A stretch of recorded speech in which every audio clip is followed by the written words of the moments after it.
بسم اللہ الرحمن الرحیم. آپ ملک کی سیاسی اور موجودہ صورتحال کو دیکھ رہے ہیں. جس طرح حکومت نے سوائے وعدوں کے کچھ بھی نہیں کیا پاکستانی قوم سے. وعدے کیے، امید پہ رکھا، آج کریں گے کل کریں گے.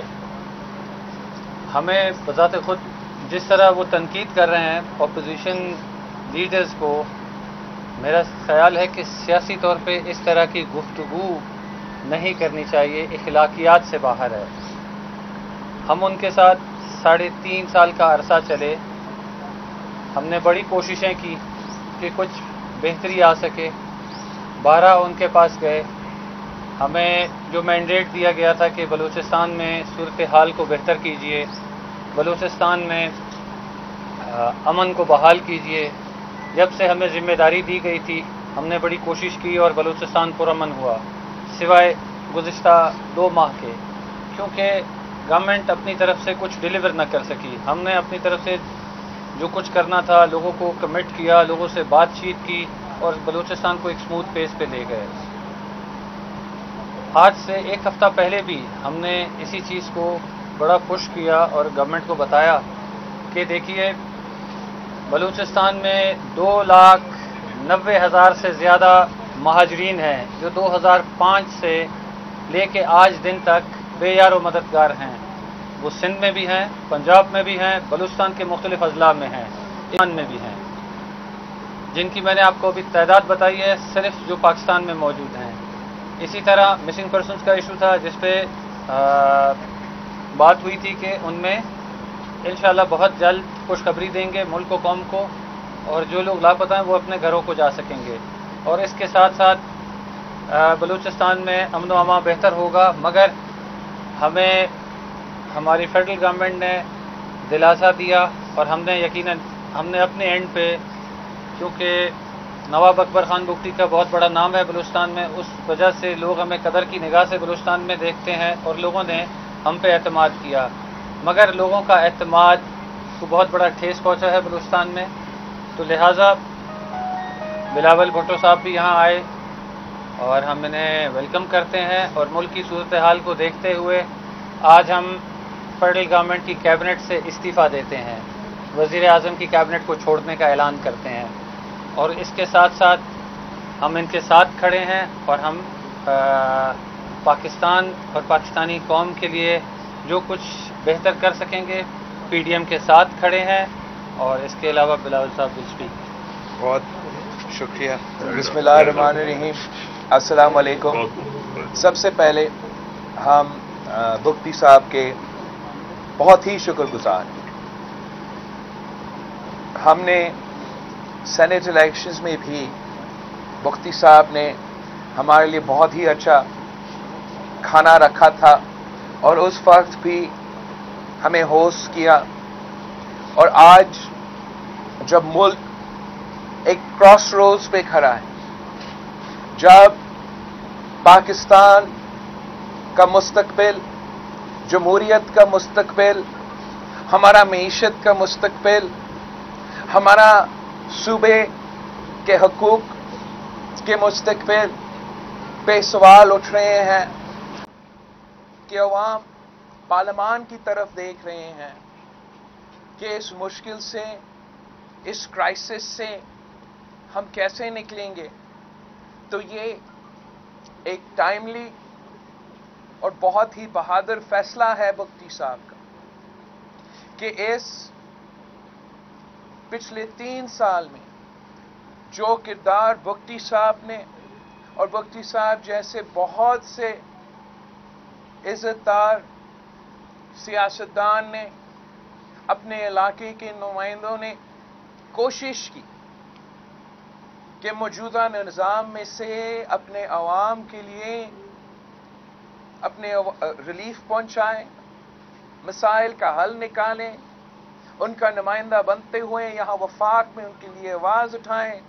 مگر وہ افسوس کے ساتھ وزیر اعظم صاحب اور اس کی حکومت کا جو سلوک اپوزیشن کے ساتھ تھا وہ آپ کے سامنے ہیں، مگر جس نیک نیتی کے ساتھ ان کے اتحادی نے کام کرنے کی کوشش کی، اس کا جواب میں جیسے عوام کو دھوکہ ملا عمران خان سے، جیسے اپوزیشن کو دھوکہ ملا عمران خان سے، تو عمران خان صاحب نے اپنے اتحادیوں کو بھی استعمال کر کے اپنا فائدہ کے لیے اپنے وعدہ پہ پورا نہیں اترے. اور جب تک بلوچستان کے اصل نمائندے سامنے نہیں آئیں گے، جب تک ملک بھر کے ہر علاقے کے اصل نمائندے سامنے نہیں آئیں گے، میل کے کنسنسس بنا کے مسائل کا مقابلے کی کرنے کی کوشش نہیں کریں گے، تب تک ہم ان مسائل سے نہیں نکل سکتے ہیں. ہم جمہوری وطن پارٹی کا اور بگٹی صاحب کا بہت ہی شکر گزار ہیں کہ یہ بہادر فیصلہ لے کے آپ نے پوری دنیا کو ایک پیغام بھیجا ہے، پورے پاکستان کو ایک پیغام بھیجا ہے. پاکستان کے عوام ہم سب کی طرف دیکھ رہے ہیں کہ ہم مل کے اس مشکل سے ان کو نکال سکیں. جو بلوچستان کے ایشوز ہیں وہ بہت ہی کمپلیکیٹڈ بھی ہیں، اور ہمارا تاریخ میں بلوچستان کے عوام کے ساتھ انصاف نہیں کیا گیا ہے.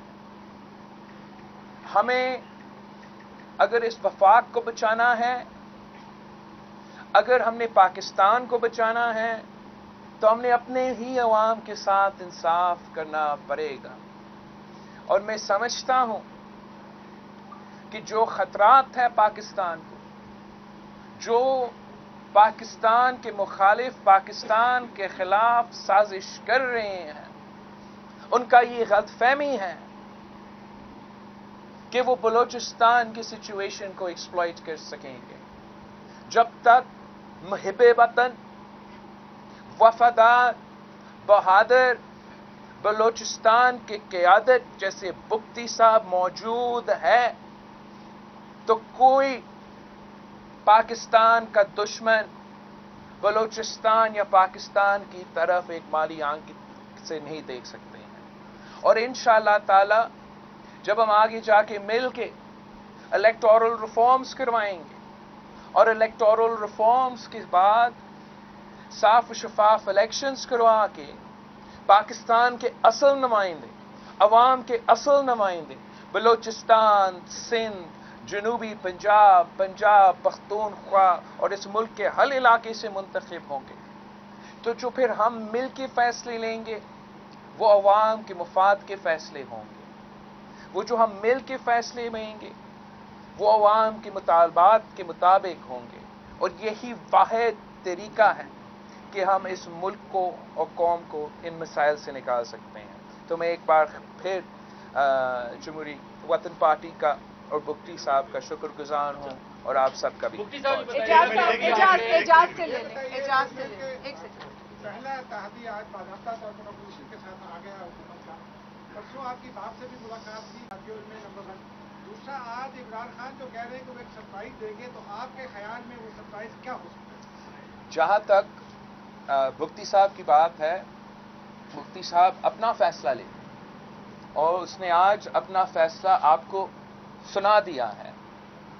یہ جو فیصلے ہیں یہ ایک ایکسپیرینس کے نتیجے میں اور 3 سال میں ان لوگوں کے ساتھ کام کرنے کے بعد اس فیصلے پہ اور اس نتیجے پہ لوگ پہنچے ہیں. اور بگٹی صاحب ایک بہادر آدمی ہے، زبان دے دیتا ہے تو زبان پہ بھی کھڑا ہو جاتا ہے. اور ہم سمجھتے ہیں کہ نیا نسل کو مل کے ہمارے بزرگوں، ایک دوسرے کے بزرگوں کا جو لیگیسی ہے ان کا ذمہ داری ہمارے اوپر ہے. اور ہم اپنے جماعت سے تو تعلق رکھتے رہیں گے، لیکن اس ملک کو مسائل سے نکلنے کے لیے ہمیں مل کے محنت کرنا پڑے گا. اور یہ ایک دن کا محنت نہیں ہو سکتا، یہ ایک لانگ ٹرم کا محنت ہوگا. جہاں تک دوسرا اتحادیوں ہے ان سے ہمارا اور دوسری جماعتوں کی بات چیت ہو رہا ہے، ان کا اپنا، میرا خیال میں ان سب نے اپنے فیصلے تو کر چکے ہیں. اب ان کے اوپر ہے اور ان کی مرضی ہے کہ وہ کب اور کیسے اپنا فیصلہ کو ملک کو قوم کو عوام کے سامنے یاسر آپ کر لیں، یاسر آپ چیئرمین صاحب یہ بتائیے گا کہ سرپرائز تو پرائم منسٹر نے دینا تھا، سرپرائز سے پہلے سرپرائز آپ دے رہے ہوں گے. دوسرا یہ بتائیں کہ مختصر کر لیں یاسر. اتحادی دیگر جماعتیں کب سرپرائز دیں گے؟ جہاں تک سرپرائز کی بات ہے، میں سمجھتا ہوں کہ اب وزیر اعظم کا وقت ختم ہو چکا ہے. جب اپنا اکثریت کھو بیٹھا ہے، حکومت ختم ہو چکا ہے، اب سرپرائز کا جو اعلانات ہیں وہ بہت دیر ہو چکا ہے. آپ نے جو کرنا تھا وہ پہلے 3 سال میں کر لیتا. اب یہ سارے شوشے، یہ سارا پروپیگنڈا، یہ سارا دباؤ دگاڑنے کی کوشش اب یہ نہیں چلے گا. اب پاکستان کے عوام اس کی اصلیت پہچان چکے ہیں. پاکستان کے عوام جانتے ہیں کہ نیا پاکستان کا مطلب ہے مہنگائی، بے روزگاری اور غربت. تبدیلی کا اصل چہرہ تباہی ہے. اور اب وہ جتنا بھی جاتے ہوئے شور مچاتے ہیں، پاکستان کے عوام اس قسم کا پروپیگنڈا کا شکار نہیں ہوں گے. علمدار آپ کر لیں. اچھا شہزاد مفتی صاحب، آپ سے میرا سوال ہے کہ آج آپ نے فیصلہ کیا کہ حکومت کے علاقہ میں نام علمدار بلوچ ہے.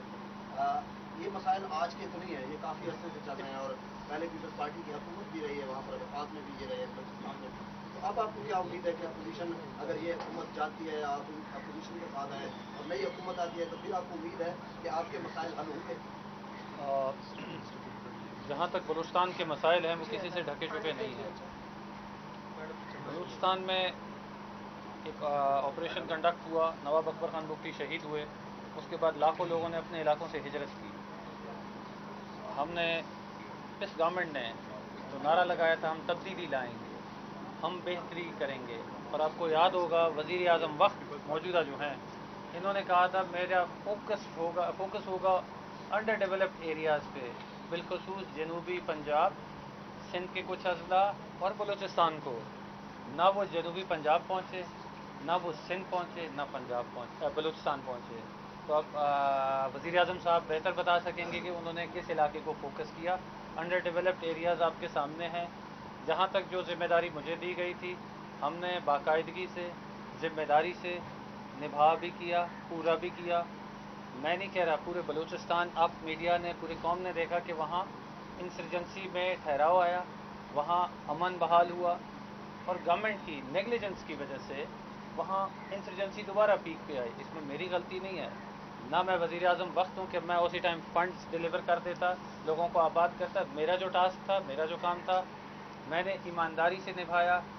دیکھیے اب میں نے اپنا سر دیوار میں مارنے کے علاوہ باقی ہر چیز آزما لی، اور میں کوئی غلط الفاظ استعمال نہیں کروں گا کیونکہ یہ ہمیں گھر پہ اپنے بزرگوں نے نہیں سکھایا. جو ہمارے دوست سیاست میں آپ تنقید کرنا چاہتے ہیں آپ دلیل دیجئے، تنقید کیجئے. اگر آپ کو پیپلز پارٹی پہ اعتراض ہے، ہماری جماعت پہ ہے، مولانا فضل الرحمان صاحب پہ ہے، آپ کو نواز شریف صاحب پہ، آپ دلائل دیجئے. آپ کے پاس ثبوت ہیں. آپ کہتے ہیں تمام کرپٹ ہیں، آپ ثبوت رکھیے، پاکستانی قوم دیکھ لے گا.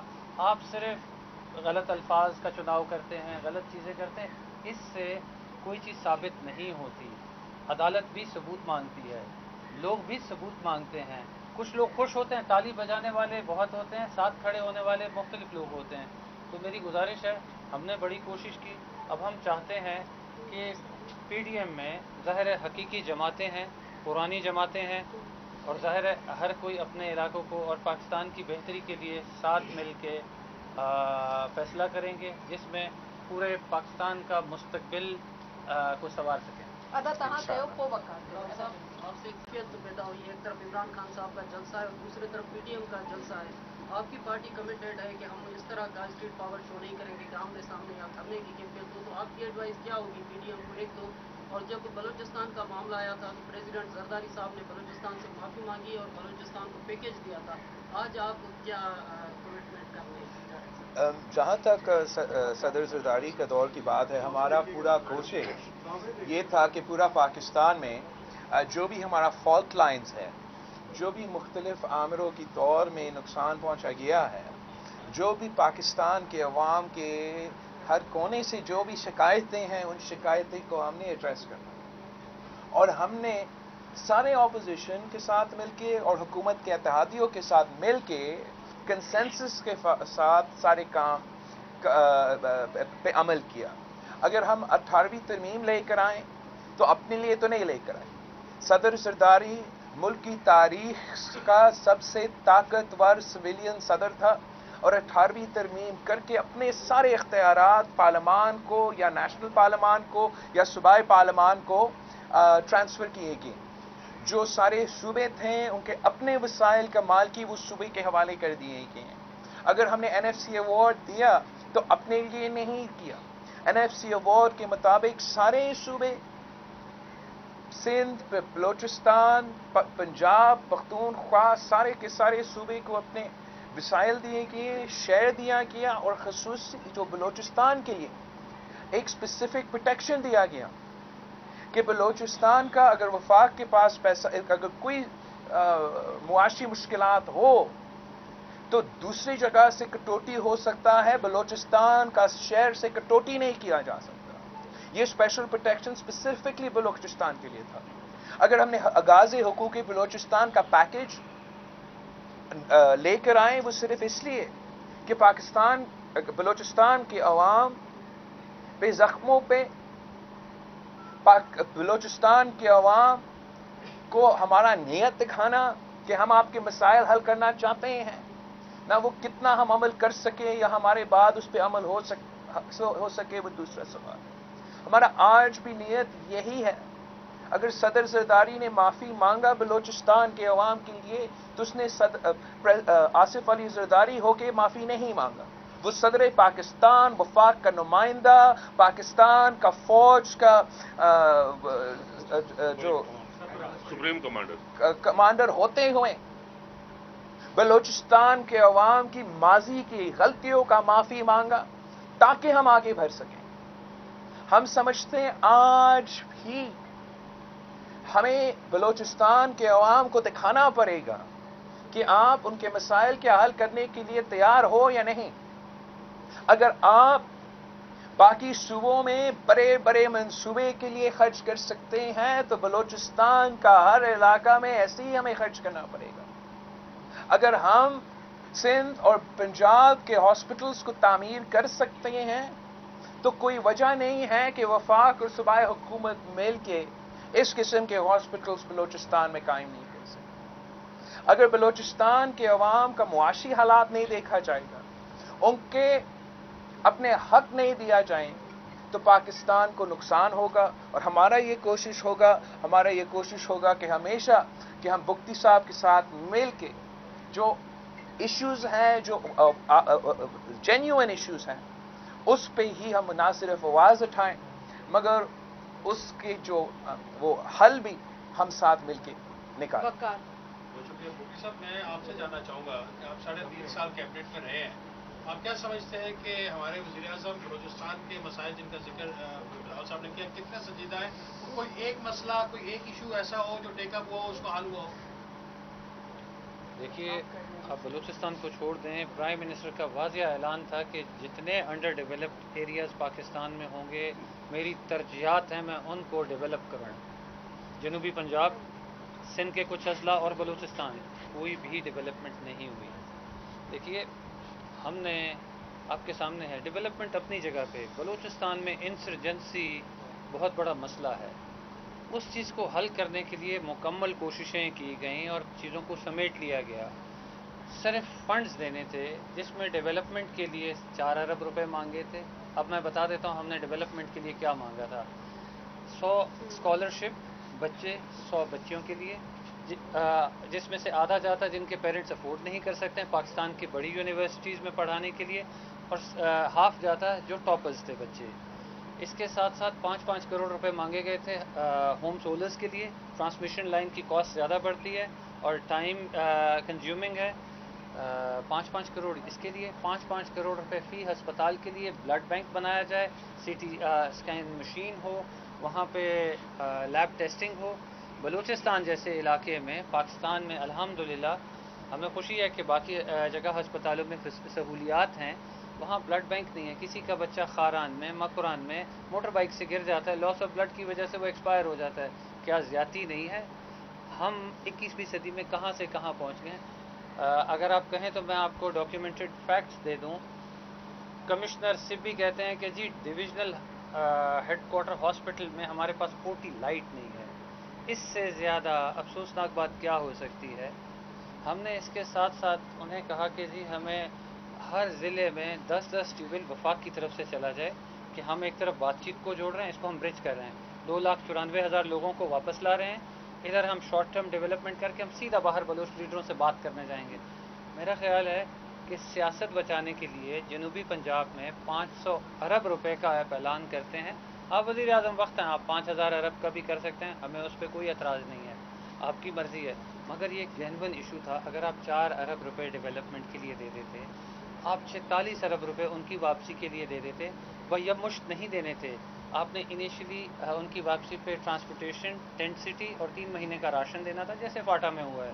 وہ 2.5 ارب. کیا پاکستان سرکار 8 ارب روپے نہیں دے سکتی تھی؟